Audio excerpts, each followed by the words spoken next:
నమస్తే. TSPSC Telangana state public service కమిషన్కి సంబంధించి 2014లో తెలంగాణ రాష్ట్రం ఏర్పాటైన తర్వాత అత్యున్నతమైనటువంటి ఒక రాజ్యాంగబద్ధ సంస్థను ఏర్పాటు చేసి ఎటువంటి రాజకీయ ఎటువంటి ప్రభుత్వ ప్రమేయం లేకుండా ఒక ఇండిపెండెంట్ బాడీగా నిర్మించింది తెలంగాణ రాష్ట్ర ప్రభుత్వం 2014లో ఏర్పడిన తర్వాత. అయితే ఈ బాడీ యొక్క ఈ ప్రత్యేకమైన రాజ్యాంగ సంస్థ యొక్క విధి విధానాలు ఏంటంటే ప్రభుత్వ ఉద్యోగాలు క్రియేట్ చేయడం, ప్రభుత్వ ఉద్యోగ కల్పన కోసం నోటిఫికేషన్లు జారీ చేయడం, పారదర్శకంగా ఎగ్జామ్స్ నిర్వహణ జరపడం, ఆ తర్వాత ఉద్యోగాలు ఇవ్వడం, ఇదంతా కూడా ఒక ప్రణాళికాబద్ధంగా అత్యుత్తమైన క్రమశిక్షణ పాటిస్తూ పారదర్శకంగా నిర్వర్తించాల్సినటువంటి ఈ విధి విధానాలు టీఎస్పీఎస్సీకి నిర్మించింది అప్పటి ప్రభుత్వం. కానీ తెలంగాణ రాష్ట్రం ఏర్పడిన తర్వాత ఏవైతే పలు నియామకాలకు సంబంధించి నిత్యం 10 సంవత్సరాల పాటుగా జరిగినటువంటి ఈ నియామక ప్రక్రియలో ఎక్కడ చూసినా ఒక లొసుగులు, ఏ నోటిఫికేషన్ విడుదల చేసిన కేసులు, ఏ నోటిఫికేషన్ ఎగ్జామ్ అమలు చేసినప్పటికీ దానికి సంబంధించి స్టేలు, రకరకాలుగా ఈ టీఎస్పీఎస్సీకి సంబంధించిన విధి విధానాలు మొత్తం కూడా జరిగినాయి. అయితే ఇటీవల కాలంలో గ్రూప్ 2 ఎగ్జామ్కి సంబంధించి ఒక పేపర్ లీక్ అనే అంశం కూడా తెర మీదకి వచ్చింది. ఏకంగా ఈ రాజ్యాంగబద్ధ సంస్థగా ఏర్పడిన టీఎస్పీఎస్సీలో ఒక పేపర్ లీక్ అనే అంశం కూడా తెర మీదకి వచ్చాడు. ఎంతటి స్థాయిలో ఈ టీఎస్పీఎస్సీ యొక్క పారదర్శకత నేలమట్టమైంది, ఎంతటి స్థాయిలో వీళ్ళ యొక్క క్రమశిక్షణ కరిగిపోయిందని మాత్రం చాలా స్పష్టంగా మనకు అర్థం కావాలి. ఎందుకంటే ఒక రాజ్యాంగబద్ధ సంస్థ అత్యున్నతమైనటువంటి విధి విధానాలు రూపొందించుకొని ప్రత్యేకంగా ఒక ఉద్యోగ నియామకాల కోసం ఏర్పాటు చేసిన ఈ సంస్థ కాస్త ఆ పారదర్శకత నుంచి పక్కకు జరిగిపోయింది. ఇక పేపర్ లీక్ అంశం తెర మీదకి వచ్చిన తర్వాత అనేక ఎగ్జాములు 30 లక్షల మంది టీఎస్పీఎస్సీ ద్వారా రిజిస్టర్ చేసుకున్నారు. ఎస్, మేము నిరుద్యోగులం, మాకు ఉద్యోగాలు కల్పించండి అయ్యా అని చెప్పి 30 లక్షల మంది నిరుద్యోగులు ఈ యొక్క టీఎస్పీఎస్సీ రిజిస్టర్ చేసుకుని ఉన్నారు. కానీ ఉద్యోగాల సంగతి అటు ఉంచితే జరిగిన ఉద్యోగాలను కూడా పూర్తి స్థాయిలో పారదర్శకంగా అమలు చేయలేని పరిస్థితి టీఎస్పీఎస్సీకి దాపరించింది. కానీ తెలంగాణ రాష్ట్రంలో 2014 ఎన్నికల తర్వాత పూర్తిగా టీఎస్పీఎస్సీ నిర్వీర్యం అవుతూ వస్తోంది. ఇటీవల కాలంలో 2023 సంబంధించినటువంటి అసెంబ్లీ ఎన్నికల్లో టీఎస్పీఎస్సీ ప్రక్షాళననే ప్రధాన ధ్యేయంగా అన్ని పార్టీలు కూడా చెప్పుకొచ్చినాయి. గతంలో టీఎస్పీఎస్సీకి సంబంధించి వెనకేసుకొచ్చినటువంటి బీఆర్ఎస్ ప్రభుత్వం, బీఆర్ఎస్ పార్టీ సైతం ఈరోజు టీఎస్పీఎస్సీ పార్టీ ఒక ప్రక్షాళన చేస్తామంటూ కూడా ఎన్నికల్లో హామీ ఇచ్చింది. కానీ ప్రజలు ఏ టీఎస్పీఎస్ సంస్థనైతే ఆ ప్రభుత్వం నిర్మించిందో ఆ టీఎస్పీఎస్ సంస్థలో రాజ్యాంగ బద్ధంగా జరగకుండా రాజకీయాల ప్రమేయం ద్వారానే ఈ పేపర్ లీక్ అనే అంశం పెద్ద ఎత్తున ప్రజలు నమ్మిరో ఆ రకంగానే బీఆర్ఎస్ పార్టీని నమ్మలేదు. కానీ కాంగ్రెస్ పార్టీని ప్రజలు టీఎస్పీఎస్సీ ప్రక్షాళన చేస్తా అంటే నమ్మిన పరిస్థితి. అయితే ప్రస్తుతం టీఎస్పీఎస్సీ ప్రక్షాళన దిశగా ఇచ్చిన హామీ మేరకు కాంగ్రెస్ పార్టీ ప్రక్షాళనకు ప్రయత్నం చేస్తోంది. ఇప్పటికే చైర్మన్గా జనార్దన్ రెడ్డి సభ్యులు కూడా రాజీనామా చేశారు. రాజీనామాకి కాస్త ఆలస్యమై ఆమోద ముద్ర వేయకుండా గవర్నర్ దగ్గర తాత్సారం జరిగినప్పటికీ ఎటకేలకు ఆమోద ముద్ర వేశారు. అయితే ప్రస్తుతం టీఎస్పీఎస్సీ ప్రక్షాళన దిశగా అడుగులు వేస్తోంది రాష్ట్ర ప్రభుత్వం. నిన్న జీవో కూడా విడుదల చేసింది. అయితే టీఎస్పీఎస్సీ కోసం నోటిఫికేషన్ విడుదల చేసింది ఏంటంటే చైర్మన్ మరియు సభ్యుల కోసం నోటిఫికేషన్ విడుదలైంది. ఒకసారి నోటిఫికేషన్ చూస్తే కనుక అయితే గతంలో కూడా బీఆర్ఎస్ పార్టీ తరాల నోటిఫికేషన్ విడుదల చేసింది. కానీ వాళ్లకు సంబంధించిన వ్యక్తులనే ఇష్టానుసారంగా అక్కడ చైర్మన్ పదవిలోకి అధిరోహించే విధంగా చేసింది.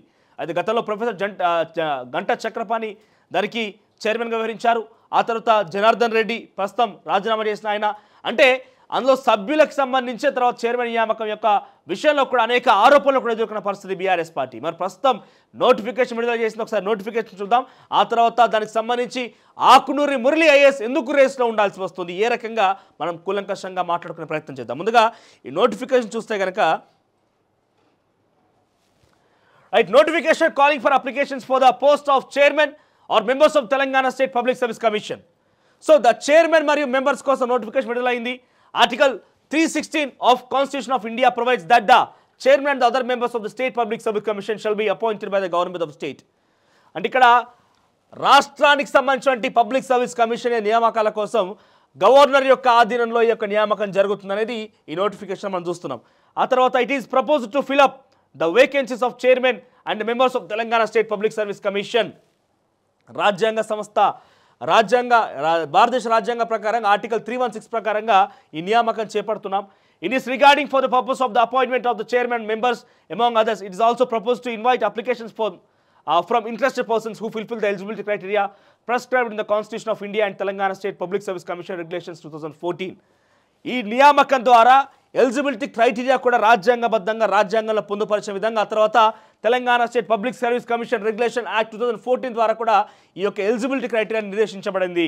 The relevant provisions in regarding to tenure eligibility and the terms and conditions of appointment are enjoined to this notification. దీంట్లో ఎలిజిబిలిటీ క్రైటీరియా కూడా పొందుపరిచి ఉన్నాము. ఇక accordingly applications are invited from interested persons having above requisite qualifications and experience in the relevant field. So ఈ యొక్క application స్వీకరిస్తున్నాం.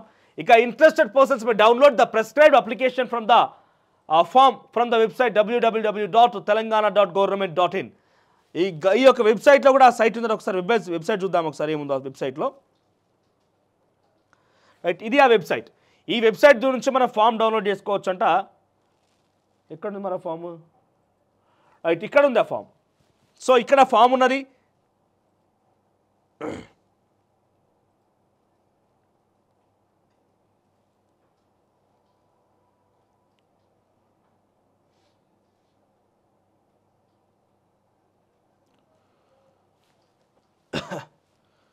Right, ఇక్కడ form ఉంది. Form download చేసుకొని for application form click here.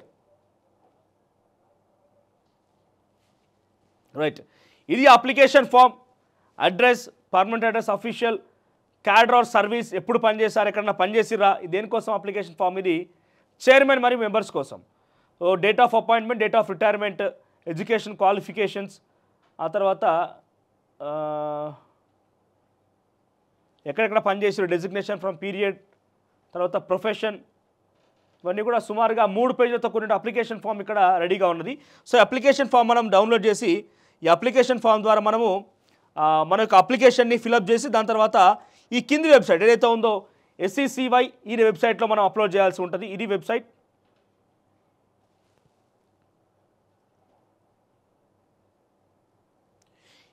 ఈ యొక్క మెయిల్ ఐడికి మనము మన యొక్క డీటెయిల్స్ పంపించాల్సి ఉంటుంది ఫిలప్ చేసిన ఫామ్ని. Last date of submission for ఎంత? 18 తారీఖు 5 గంటల కల్లా సబ్మిషన్కి సంబంధించి లాస్ట్ డేట్. ఇక the selection process either from applications received or otherwise will be through the search cum screening committee constituted by the government for this purpose. ఒక screening కమిటీని ఏర్పాటు చేస్తున్నారు, సర్చ్ కమిటీ అని చెప్పి. వాళ్ళ దృష్టిలోకి వచ్చిన ప్రతి అప్లికేషన్ కూడా స్వీకరిస్తామంటూ చెప్తున్నారు. అయితే ఇక్కడ appointment and terms of the office members చూస్తే కనుక the chairman and other members of public service commission shall be appointed in case of the union commission or joint commission by president and in the case of state commission by the governor of the state. ఒకవేళ ఈ public service కమిషన్కి భారతదేశ వ్యాప్తంగా ఒకవేళ నియామకం కోసం అయితే ఎవరు నిర్మిస్తారంటే యూనియన్ కమిషన్ ద్వారా నియమితం జరుగుతుంది, లేకపోతే ప్రెసిడెంట్ ద్వారా నియామకం జరుగుతుంది. కానీ in case of state commission ఒకవేళ రాష్ట్ర పరిధి వరకు మాత్రం అయితే మాత్రం గవర్నర్ ద్వారా అపాయింట్ చేయబడుతుందట. ఇక provided that as nearly as maybe one half of the members of every public service commission shall be persons who at the dates of their respective appointments have held office for at least 10 years either under the government of India or under the government of state. ఇక్కడ ఏం చెప్తున్నారు? provided that as nearly as 1/2 of the members, ప్రతి ఒక్క నలుగురిలో ఒక ఇద్దరైన at least 1/2 of the members అంటే public service commission shall be persons, అందులో appoint అయ్యే వాళ్ళ సంఖ్య కనీసం ఒక 10 సంవత్సరాల అనుభవం ఉండాలి. ప్రభుత్వ రంగ సంస్థల్లో పనిచేసిన అనుభవం ఏంటది? ప్రభుత్వ రంగ సంస్థలో పనిచేసిన అనుభవం కనీసం ఒక 10 సంవత్సరాల అనుభవం అయితే ఉండాలి ఇందులో మెంబర్స్గా పనిచేసే వాళ్ళది. ఒక నలుగురు సభ్యులు కనుక ఉంటే ప్రతి నలుగురిలో ఒక ఇద్దరు అంటే 1/2 of the members, 1/2 of the members must be ఏం చేయాలి? ప్రభుత్వ రంగ సంస్థలో 10 సంవత్సరాలు పనిచేసిన అనుభవం అయితే ఉండాలి. ఇక and in computing the said person of 10 years any period before the commencement of this constitution during which a person has held office under the crown in India or under the government of India state shall be included. Ika a member of public service commission shall hold office for a term of 6 years. ఒకవేళ నియామకం అయి ఉంటే గనక 6 సంవత్సరాలు కావాలి ఒక term ఉంటుందట. which he enters upon his office or until he attains. ఒకవేళ ఆ టర్మ్ 6 సంవత్సరాలుగా ఉంటుంది. ఒకవేళ ముందుగా రిటైర్ అయిపోతే ఆయన యొక్క పదవి కాలం ముగుస్తుంది. or in case of the union commission the age of 65 years and in case of state commission or a joint commission the age is of 62 years. 62 సంవత్సరాల రిటైర్మెంట్ పరిధి అట. ఇక a person who holds office as a member of public service commission shall on the expiration of his term of office be ineligible for reappointment to the office. ఒకవేళ గనక retirement అయ్యి ఉంటే కనుక మళ్ళా ఆ పదవికి అధిరోహించడానికి ఆయనకు సాధ్యం కాదు. ఇక the commission shall consist of the chairman and other such members not exceeding 11 మంది సభ్యులతో ఒక చైర్మన్తో కూడి కూడా ఈ కమిటీని ఏర్పాటు చేసుకోవచ్చు కమిషన్ని. ఇక in number comprising of eminent persons processing high degree of the calibre competence, professional integrity and honest, who would inspire confidence in public mind about the objectivity and impartiality of the commission. So ఎవరైతే ప్రజల యొక్క మన్ననలు పొంది honest నేతగా ఉంటారో, హానెస్ట్గా ఉండి ఉంటారో, ప్రజల్లో ఒక నమ్మకాన్ని కలిగించి ఉంటారో, లేకపోతే ఈ యొక్క ఆబ్జెక్టివిటీ అంటే ప్రత్యేకంగా పబ్లిక్ సర్వీస్ కమిషన్ యొక్క ఆశయాన్ని ప్రజల్లోకి తీసుకెళ్లగలుగుతారో వాళ్ళకి మాత్రమే దీనిలో అవకాశం ఉంటుందంటూ కూడా చెప్తున్నారు. రైట్. కదా chairman and other commission members shall be appointed by the governor of the state, provided that as nearly as may one of them members shall be those who have served as officers of All India Services, Central State Services, who on the date of their appointments have held at least 10 years either in the government of India or state government. ఇక్కడ ఏంది ఇందాక చెప్పినట్టుగా public service కమిషన్లో నియామకం కావాలంటే చైర్మన్గా సభ్యులుగా నియామకం కావాలంటే అయితే మొదటి నుంచి కూడా రాష్ట్ర ప్రభుత్వం ముఖ్యంగా తెలంగాణ రాష్ట్ర ప్రభుత్వం చెప్తుందనంటే ఈ కమిషన్కి ప్రత్యేకంగా ఐఏఎస్ అధికారి నియమించాలని కోసం ప్రయత్నం చేస్తోంది. ఆల్ ఇండియా సర్వీసెస్ ఐపీఎస్ కానీ ఐఏఎస్గా నియమించడం కోసం ప్రయత్నం చేస్తోంది. సో చైర్మన్గా ఐఏఎస్ ఉండే అవకాశం, తర్వాత స్టేట్ సర్వీసెస్ లేదా సెంట్రల్ సర్వీసెస్లో 10 సంవత్సరాల పాటుగా పనిచేసిన అనుభవం ఉన్న వ్యక్తులని ఇక్కడ వాళ్ళు మెంబర్స్గా తీసుకునే అవకాశం ఉన్నది. ఇకపోతే the remaining members shall be from among the eminent people with a background in academics, management, law, science and technology, social science and humanities and known for their integrity. So మిగతా సభ్యులలో ఎవరైనా కూడా ఈ స్పెషలైజేషన్ సబ్జెక్టులో దేంట్లో మేనేజ్మెంట్లో కావచ్చు, లేకపోతే లా పరంగా కావచ్చు, సైన్స్ అండ్ టెక్నాలజీలో కావచ్చు, వివిధ అంశాల్లో నిష్ణాతులైనటువంటి వ్యక్తులకు మాత్రమే ఇందులో అవకాశం కూడా ఉంటుందట. ఇక the detailed terms and conditions are as laid down in Telangana public service commission regulation 2014. ఇంతకన్నా ఇంకేమైనా డీటెయిల్స్ కావాలంటే పూర్తిస్థాయి సమాచారం 2014 Telangana public service commission regulation యాక్ట్లో పొందుపరిచిందని కూడా చెప్పడం జరిగింది. Chief secretary government of Telangana, ఇది వాళ్ళు జారీ చేసిన నోటిఫికేషన్. రైట్. ఇక మాట్లాడుకుంటే కనుక మరి ఎందుకు ఆకునూరి మురళి యొక్క ప్రస్తావన వస్తుంది అంటే, ఆకునూరి మురళి గారు భూపాలపల్లి కలెక్టర్గా పనిచేస్తున్న తరుణం అందరికీ కూడా చాలా సుపరిచితులు అయిపోయారు. ఆ తర్వాత ఆయన ఆలోచనకు అనుగుణంగా కేసీఆర్ ప్రభుత్వం పనిచేయడం లేదంటూ కూడా పలుమార్లు ప్రశ్నించినప్పటికీ ఆయన ఇక్కడ సేవలు వినియోగించుకోవడంతో అప్రధానితమైనటువంటి పొజిషన్ తనకి ఇవ్వడంతో ఏం చేశారు, తిరిగి ఆయన వీఆర్ఎస్ తీసుకున్నారు. ఆ తర్వాత తన సేవల్ని కొనసాగిస్తూ ఆంధ్రప్రదేశ్ మన పక్క రాష్ట్రం తెలుగు రాష్ట్రం కూడా తన సేవలు వినియోగించుకొని ముఖ్యంగా జగన్మోహన్ రెడ్డి తన యొక్క ఆలోచనకు అనుగుణంగా వ్యవహరించి అక్కడ విద్యని చక్కదిద్దారు.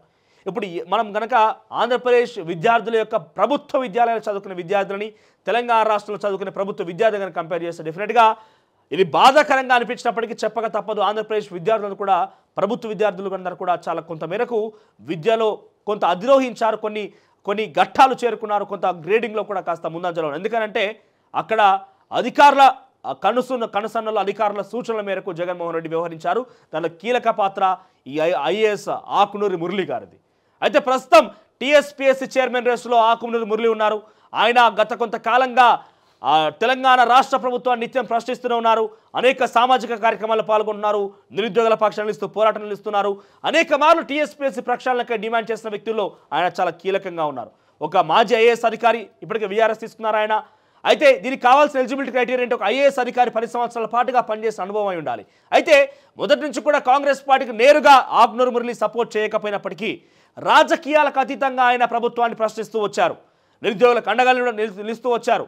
ఎస్డిఎఫ్ సోషల్ డెమోక్రటిక్ ఫోరం అంటే ఒక ప్రత్యేక సంస్థని ఏర్పాటు చేసుకొని చాలామంది మేధావులని, సామాజిక దృక్పథం కలిగి సామాజికవేత్తలని, కార్యకర్తల్ని కలుపుకొని కొంత ముందుగా వెళ్తూ అనేక మందిని వాళ్ళు మోటివేట్ చేస్తూ నిత్యం ఎన్నికల్లో సైతం ఒక ప్రత్యేకమైన కార్యాచరణ రూపొందించుకొని బీఆర్ఎస్ పార్టీని గద్దించడం కోసం ప్రయత్నం చేశారు. ఒకటి, కాంగ్రెస్ పార్టీకి సానుకూలంగా పనిచేయకపోయినప్పటికీ ప్రభుత్వం దించడంలో తన ముఖ్య పాత్ర పోషించినటువంటి ఆకునూరి మురళి విధానాన్ని కాంగ్రెస్ ప్రభుత్వం కొనియాడుతూ కాంగ్రెస్ ప్రభుత్వం గుర్తిస్తుంది. మరోవైపు ఆయన ఒక మాజీ ఐఏఎస్ అధికారి, 10 సంవత్సరాల యొక్క ఎక్స్పీరియన్స్ అయితే ఎలిజిబిలిటీ క్రైటీరియా పూర్తిగా కూడా ఆయనకు అనుభవం ఉన్నది. సో అన్ని బేరీజు వేసుకొని డెఫినెట్గా ఆకునూరి మురళి రేస్లో ఉన్నారు. ఆకునూరి మురళికి పదవి అధిరోహించబోతుందంటూ కూడా చాలా పెద్ద ఎత్తున వార్తలు వస్తున్నాయి. ఒక రకంగా నిజం కాబోతున్న ఒక అంచనాలు మనకున్న విశ్వసనీయ సమాచారం మేరకు కూడా ఆకునూరి మురళి అనే వ్యక్తి ఈరోజు టీఎస్పీఎస్ చైర్మన్గా నియమితులవుతున్నారనేది మాత్రం ముమ్మాటికి సత్యంగా మారబోతుందని తెలుస్తుంది. ఎందుకంటే అన్ని రకాల అర్హతలు, దీనికి తోడు సామాజిక దృక్పథం, విద్యార్థుల పట్ల, విద్యా వ్యవస్థల పట్ల చాలా కూలంకషంగా నిగూఢమైనటువంటి మార్పులు తీసుకొచ్చేటువంటి వ్యక్తిగా ఆకునూరి మురళి గతంలో ఆంధ్రప్రదేశ్ రాష్ట్రంలో పనిచేస్తారు. అదే దిశగా తెలంగాణలో కూడా తన సేవలు వినియోగించుకునేందుకు రాష్ట్ర ప్రభుత్వం కసరత్తు చేస్తోంది. ఇందులో భాగంగానే ఆకునూరి మురళిని చైర్మన్గా తీసుకునే అవకాశం ఉంది. అయితే గతంలో చూస్తే కనుక రాజకీయాలకు అతీతంగా ప్రభుత్వ ఉద్యోగులుగా పనిచేసి వీఆర్ఎస్ ద్వారా కావచ్చు, ఇతరత్ర రిటైర్మెంట్ ద్వారా అంటే ముఖ్యంగా రిటైర్ అయిన వాళ్ళు కాకుండా ఏమంటారు దాన్ని పనిచేస్తూ అనుభవం ఉన్న వాళ్ళు, సో అందరికీ కూడా తీసుకునే అవకాశం ఉంది. కాబట్టి మరోవైపు ఇక్కడ ఒక అనుమానం ఏంటంటే ఆకునూరి మురళి వీఆర్ఎస్ తీసుకున్నారు, ఆమోదముద్ర వేసింది ఇప్పటికే. మరి ఆయన పూర్తిగా రిటైర్మెంట్ వాలంటరీ రిటైర్మెంట్ స్కీమ్ ద్వారా రిటైర్ అయ్యారు కాబట్టి మరి ఆయన తీసుకుంటుందా, నిజంగానే ఆ స్కీమ్ ఆయన యొక్క వాలంటరీ వీఆర్ఎస్ అప్రూవల్ వచ్చిందా, ఇవన్నీ కూడా అనేక అనుమానాలు తావిస్తున్నాయి. కానీ డెఫినెట్గా ఆకునూరి మురళి ఈ రేస్లో ఉండడానికి మాత్రం ఎటువంటి అనుమానం కానీ ఎటువంటి ప్రశ్న మాత్రం లేదు. డెఫినెట్గా ఆకునూరి మురళి మాత్రం ఈ రేస్లో ఉన్నారు. మరి ఏం చేయబోతుంది ప్రభుత్వం మాత్రం చూడాల్సి ఉంది. కానీ ఒక విషయం ఏంటంటే నిరుద్యోగుల సమస్యతోనే తెలంగాణ రాష్ట్రం ఏర్పడ్డది. ఈ నిరుద్యోగుల సమస్య వల్లే ఈరోజు బీఆర్ఎస్ పార్టీ ప్రభుత్వం పక్కన పెట్టి కాంగ్రెస్ ప్రభుత్వానికి ప్రజలు పట్టం కట్టారు. మరి ఈ నిరుద్యోగ సమస్య ఈ బీఆర్ఎస్ పార్టీ కూడా చుక్కెదురు కాక మునుపే వాళ్ళు వెంటనే సరిదిద్దుకొని టీఎస్పీఎస్సీ ప్రక్షాళనలో కూడా పారదర్శకంగా సభ్యుల నియామకంతో పాటుగా చైర్మన్ నియామకం జరిపి నోటిఫికేషన్ జారీ చేసి పారదర్శకంగా క్రమబద్ధపరంగా జాబ్ క్యాలెండర్ పేరిట వాళ్ళు చేసుకున్న ప్రణాళికాబద్ధంగా ముందుకు వెళ్తే కనుక డెఫినెట్గా టీఎస్పీఎస్సీ యొక్క ఆంక్షలు నెరవేరినట్టే. కానీ ఏ రకంగా చేస్తున్నా మాత్రం చూడాల్సి ఉంది.